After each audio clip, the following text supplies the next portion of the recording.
আমি শুধু আমার পলাশবাসী ও বাংলাদেশ খেলাফত মজলিসের নরসিংদী জেলা সাহেবের নেতৃত্বে আগামী এক সপ্তাহের মধ্যে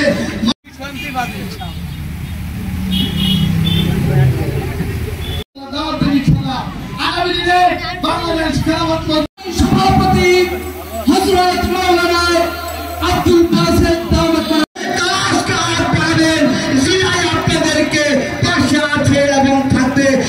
এই কথা বলি আমি আমার আলোচনা শেষ করছি।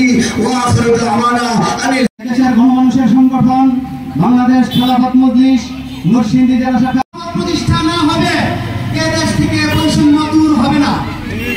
আমরা জয় পাবো কেন আল্লাহর জমিনে আল্লাহর খেলাফত প্রতিষ্ঠা করার জন্য রক্ত ঢালতে হবে।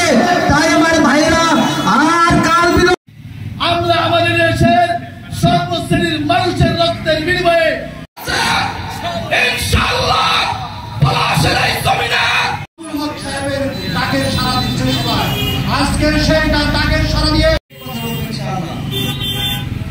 আসলে ভাই আমরা মহান আল্লাহ তাবারক ওয়া তাআলা উপস্থিত নরসিংদী জেলা সংগ্রামী সভাপতি